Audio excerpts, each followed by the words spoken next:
Hello दोस्तों, कैसे हो आप सब। आज हम आपको एक कहानी सुनाएंगे पन्ना दाई की। पन्ना दाई अत्यंत भावुक, उदार और कर्तव्य प्राण नारी थी। उसने राजकुमार उदय सिंह के प्राणों की रक्षा की। पन्ना दाई का बलिदान भारत के इतिहास में अपनी मिसाल आप है। महाराजा संग्राम सिंह के स्वर्गवास के बाद अयोग्य शासक राजा विक्रम सिंह चित्तौड़ की गद्दी पर बैठा। कुछ समय पश्चात उसे हटाकर उसके छोटे भाई उदय सिंह को उत्तराधिकारी घोषित कर दिया गया। उस समय उदय सिंह की आयु केवल 6 वर्ष थी। इससे पूर्व ही राजमाता कर्णावती का निधन हो चुका था, इसलिए उदय सिंह पन्ना दाई की गोद में पल रहा था। पन्ना दाई का अपना पुत्र चंदन भी उदय सिंह की आयु का ही था। उदय सिंह के संरक्षण का उत्तरदायित्व दासी पुत्र बनवीर को सौंपा गया। बनवीर बहादुर व्यक्ति था, परंतु लालची, क्रूर तथा स्वार्थी था।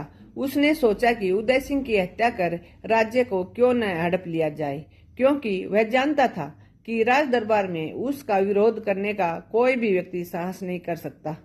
पन्ना दाई उदय सिंह को अपने पुत्र से भी अधिक प्यार ही नहीं करती थी, अपितु उससे भी अधिक ध्यान रखती थी।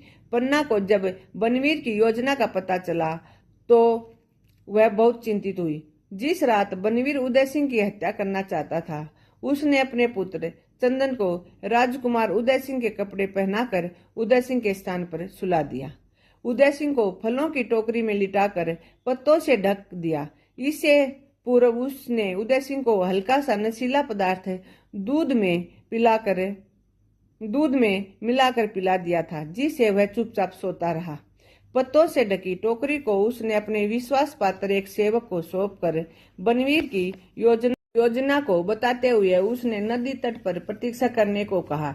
सेवक के दुर्ग के सुरक्षित निकालने के बाद पन्ना बनवीर की प्रतीक्षा करने लगी। बनवीर ने अपनी योजनानुसार आधी रात को उस कक्ष में प्रवेश किया और पन्ना दाई से उदय सिंह के बारे में पूछा।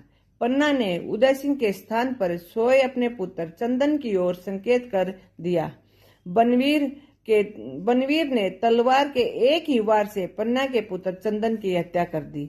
वारी कर्तव्यपरायण नारी अपनी आंखों के सामने अपने पुत्र की हत्या होते देख भी पन्ना दृढ़ रही। उसे भय था कि कहीं उसकी दुर्बलता से चंदन और उदय सिंह का भेद बनवीर पर खुल न जाए। उसने अपने पुत्र चंदन का अंतिम संस्कार निर्जन नदी के तट पर किया और उदय सिंह को लेकर राज्य से निकल गई। अनेक स्थानों पर भटकने के बाद वह राजा आशा शाह के यहाँ पहुंची। पन्ना ने राजभक्त आशा शाह से कहा कि अपने राज्य के प्राण बचाओ। यह कहकर उसने बालक उदय सिंह को राजा की गोदी में डाल दिया। उदय सिंह के जीवित होने का समाचार से बनवीर बहुत क्रोधित हुआ। सहयोगी राजाओं की सहायता से बनवीर को उसके पापों का दंड मिला और उदय सिंह चित्तौड़ की गद्दी पर विराजमान हुए। उदय सिंह को राज सिंहासन पर बैठा देख पन्ना निहाल हो गई। महाराज उदय सिंह भी मां पन्ना के चरण रज धारण कर आनंदित हो उठे। पन्ना दाई का नाम अपनी कर्तव्यनिष्ठा, साहस, त्याग और बलिदान के लिए इतिहास में युगों तक अमर रहे।